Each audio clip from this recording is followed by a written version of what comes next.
All right, let's jump right in. For decades, whenever we had a health question, we all did the same thing, right? We went online. But in just the last year, how we get that information has been totally flipped on its head, and it's created this powerful new voice of authority that sounds so confident, but it might be dangerously wrong.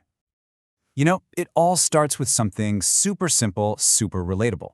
A question you or I have probably typed into a search bar late at night. Something like, why do I wake up feeling tired? Or maybe, is this the flu? Or is it COVID? For years, we knew exactly what would happen next. Yeah, for about 25 years, the process was always the same. Google would just give you a big ol' list of links. You know the drill.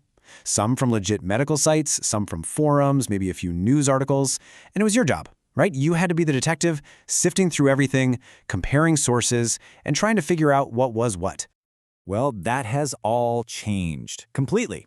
Now, more often than not, you don't get that list of options anymore. Instead, you get a single, neat summary right at the very top of the page. It's like you're being handed the answer. And it's all delivered by AI. So what is this thing? It's called an AI overview. The idea is to give you this conversational, easy-to-read summary of information so you don't have to click through all those links. And honestly, it's probably the biggest shakeup to how search works in its entire history. And the scale here, it's just mind-boggling.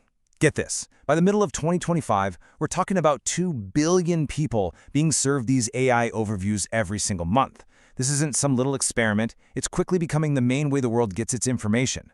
But what happens when that information is about your health? And right there, that's the heart of the issue. Because look, if you get a wrong answer about who won the World Series in 1982, it's no big deal. But a wrong answer about your health, that can be deadly. And a recent investigation by The Guardian found some stuff that is frankly terrifying. Just take a look at this first example. It's a shocking contradiction. When asked about pancreatic cancer, an AI overview said to avoid high-fat foods. But here's the thing. Medical experts were absolutely horrified because they actually recommend the complete opposite. For these patients, high-fat foods are critical to stop them from losing dangerous amounts of weight. The experts' reaction was, well, pretty blunt. They said this was the exact opposite of what should be recommended. We're not talking about a small mistake here. They called it really dangerous advice that could actually increase the risk of someone dying. And believe me, this wasn't just a one-off thing. The same investigation found another really alarming case, this time about liver function tests. The AI's definition of a normal result was so wrong that it could literally make someone with serious liver disease think they were totally fine. And what happens then? They might just skip the follow-up care they desperately need. And the pattern just kept going. When people search for information on women's cancer tests, the AI summaries gave information that doctors called completely wrong. We're talking about advice that could cause someone to ignore symptoms that are actually life-threatening. So this brings up a huge question. How on earth is the AI getting this so wrong? I mean, where is it even getting this stuff? To figure that out, we have to kind of pop the hood and see what sources the AI is actually learning from. Right? I mean, where does the AI get its confidence? How can it just state something so dangerous with such a straight face, sounding so authoritative? Well, the answer is all in the source material. And honestly, this is the bombshell.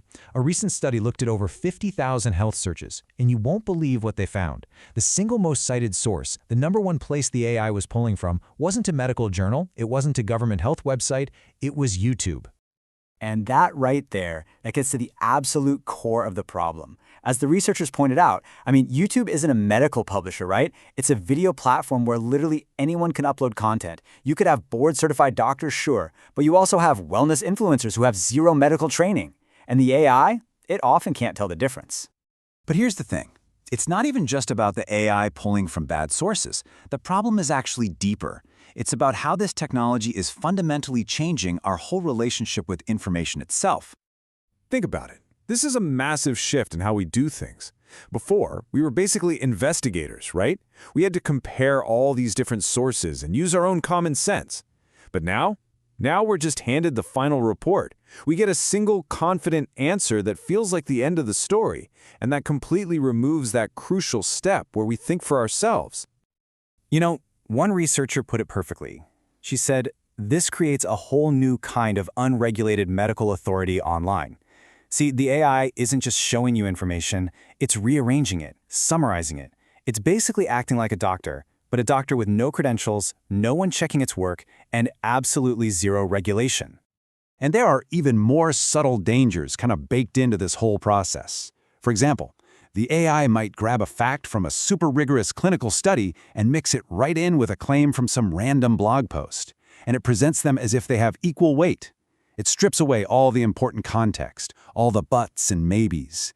And in doing that, it robs us of the chance to use our own common sense and say, wait a minute, does that really sound right?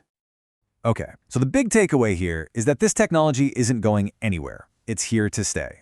So the real question becomes, how do we use it safely? How do we become, more critical users of this new kind of information?